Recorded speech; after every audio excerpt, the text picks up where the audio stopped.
دیارے عشق میں اپنا مقام پیدا کر، دیارے عشق میں اپنا مقام پیدا کر، نیا زمانہ نئے صبح و شام پیدا کر۔ خدا اگر دل فطرت شناس دے تجھ کو، سکوت لال آؤ گل سے کلام پیدا کر۔ اب میں اسٹیج پر دعوت دوں گی گورنمنٹ گرلز ہائی اسکول حاکم پورہ کی طالبہ الوینا نور کو، جو کہ جماعت ششم کی یعنی 6 کلاس کی طالبہ ہیں۔ الوینا نور۔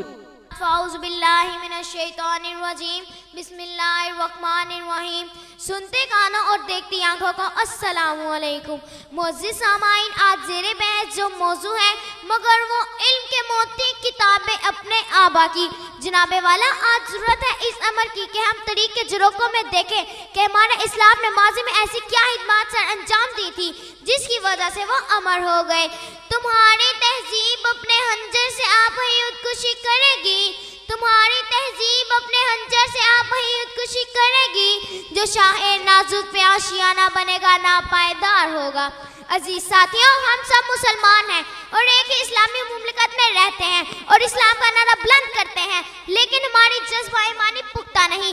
اسی وجہ سے آج ہم کرۂ ارض پر کمزور اور کم ترقی یافتہ قوم ہیں، جبکہ قرون اولیٰ کے مسلمان 800 سال تک حکمرانی کرتے رہے اور فلسفہ، طب، سائنس، تاریخ، علم و ادب، فنون لطیفہ غرض یہ کہ ہر میدان میں اول رہے۔ گواہ دی ہم نے جو اسلام سے میراث پائی تھی، گواہ دی ہم نے جو اسلام سے میراث پائی تھی، سریا سے زمین پر آسمان نے ہم کو دے مارا۔ حاضرین محترم، کسی بھی قوم کی نسل کشی کا آسان طریقہ اسے علم سے ہٹا دینا اور دوسرے راستے پر لگا دینا ہے۔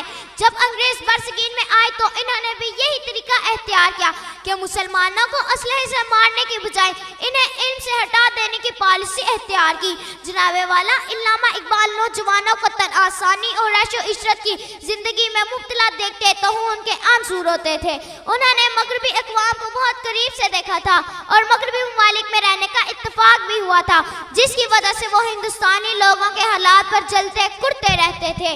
تیرے صوفے ہیں افرنگی، تیرے قالین ہے ایرانی، تیرے صوفے ہیں افرنگی، تیرے قالین ہے ایرانی، لہو مجھ کو رلاتی ہے جوانوں کی تن آسانی۔ عزیز ساتھیوں، موجودہ دور میں دیکھا جائے تو ہر مسلمان مرد و عورت بلکہ مسلمان کا بچہ مایوس ہے اور دلی اطمینان کی تلاش میں ہے۔ علامہ اقبال عوام کو مخاطب کرتے ہوئے ان کی حالت پر اظہار افسوس کرتے ہیں۔ برس کی تحقیق نے انہیں سمجھا دیا، محض دعاؤں سے تبدیلی نہیں آ سکتی بلکہ دعا کے ساتھ دوا بھی لازم ہوا کرتی ہے۔ تیری دعا قضا تو بدل نہیں سکتی، تیری دعا قضا تو بدل نہیں سکتی، مگر اس سے یہ ممکن کہ تو بدل جائے۔ تیری خودی میں اگر انقلاب ہو پیدا، تیری خودی میں اگر انقلاب ہو پیدا، عجب نہیں کہ یہ 400 بدل جائے۔ جناب علی وقار، علامہ اقبال نے جو بات آج سے کچھ عرصہ پہلے کہی تھی وہی آج سامنے آ رہی ہے۔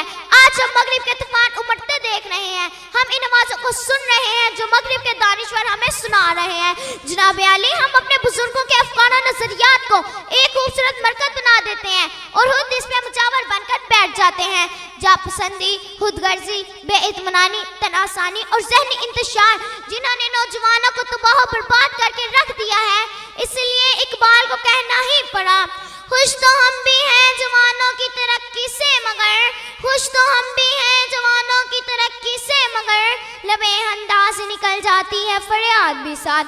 جناب صدر وقار، علامہ اقبال نے محسوس کیا کہ مسلمان قوم میں علم عمل کی روح ختم ہو گئی ہے، نہ اس کے ذہن میں کوئی کشش ہے اور نہ ہی نماز میں کوئی دلچسپی۔ انہوں نے اس مردہ دلی کا باعث یہ سمجھا کہ مسلمانوں میں شعور ذات باقی نہیں رہا۔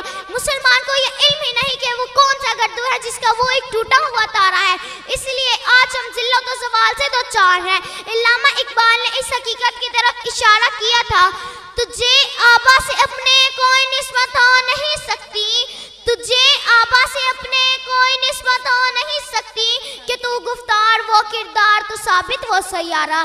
حاضرین محترم، دنیا کے نقشے پر پھر سے ابھرنے کے لیے ضروری ہے کہ ہم اپنی نئی نسل کو اپنے اسلاف کے کارنامے سنائیں اور انہیں عمل پر ابھاریں۔